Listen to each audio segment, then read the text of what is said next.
যারা আমার বিয়ের কথা শুনে একদমই মেনে নিতে পারতেছেন না তাদের উদ্দেশ্যে আমি বলতেছি, আমি নওশীন বিয়ে করব না।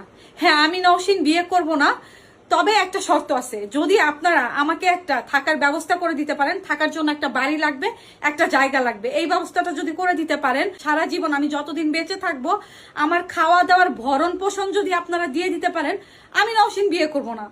আমি নওশীন কেন বিয়ে করবো? আমার তো বিয়ে করা যাবে না, আমার তো ভাত খাওয়া যাবে না, আমি তো মন খুলে হাসতে পারবো না, আমার তো হাসা নিষেধ, আমি ভালোভাবে চলতে পারবো না, আমার না খেয়ে থাকতে হবে, আমার কান্নাকাটি করতে হবে, কাঁদতে কাঁদতে আমার মরে যেতে হবে। আমার তো হাসার রাইট নাই, বাঁচার রাইট নাই, কোনো কিছুরই রাইট নাই। তো আমি কথা দিচ্ছি, আমি বিয়ে করব না। যারা চাচ্ছেন যে আমি নিলয়ের হয়ে থাকি, হ্যাঁ নিলয়ের হয়ে থাকবো, কিন্তু তার জন্য আপনারা আমাকে একটা বাড়ি করার জায়গা কিনে দিবেন, একটা বাড়ি করে দিবেন যেখানে আমি থাকবো, পার্মানেন্টলি একটা জায়গা করে দিবেন। কারণ আপনাদের নিলয় ভাই তো আমার জন্য কিছুই রেখে যায় নাই, মানে বাড়ি করার মতো সামর্থ্য আমার হয় নাই, জায়গা কেনার মতো আমার সামর্থ্য হয় নাই, আমার ব্যাংক ব্যালেন্স নাই, অ্যাকাউন্টে কোনো টাকা নাই, ঠিক আছে? আমার চলতে ফিরতে মাসে হিমশিম খেয়ে যাই। আপনারা আমাকে একটা জায়গা কিনে দিবেন, আর সেই জায়গায় একটা বাড়ি করে দিবেন। আর হচ্ছে সারা জীবন আমি যে খাবার দাবার খাবো, যতদিন বেঁচে থাকবো, আমার খাবার দাবার, ওষুধ, ট্রিটমেন্ট, সমস্ত কিছুর ভরণ পোষণের দায়িত্ব আপনারা নিবেন। আমি নওশীন কথা দিচ্ছি, বিয়ে করব না, আমার বিয়ে করার কোনো দরকার নাই। আর একটা কথা, আমার বাসার বাজার করে দিবে, আমার যত দৌড়াদৌড়ি করতে হয়, হসপিটালে দৌড়াইতে হয়, অসুস্থতার জন্য ওষুধ কিনতে যাইতে হয়, সবকিছু আপনারা কিনে দিবেন। আমি কখনোই বিয়ে করব না, কথা দিতেছি।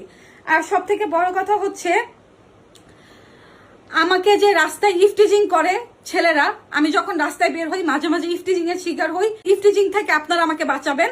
আপনাদের কথা দিতে হবে, তোমাকে কেউ ইফটিজিং করবে না, তুমি ভালোভাবে থাকো, ভালোভাবে চলো, আমরা তোমার ভরণ পোষণের দায়িত্ব নিতেছি, খাবার দিতেছি, তোমার বিয়ে করার দরকার নাই।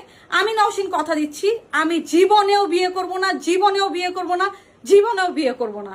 হ্যাঁ, তো আপনারা অনেক কথা বলতে পারেন, কিন্তু কেউ এসে আমাকে খাবার দিবেন না। আমি অনেকবার আগে বলছিলাম নিলয় মারা যাওয়ার পর আমি গান করব না, আমাকে কেউ একটা হালাল রিজিকের ব্যবস্থা করে দেন।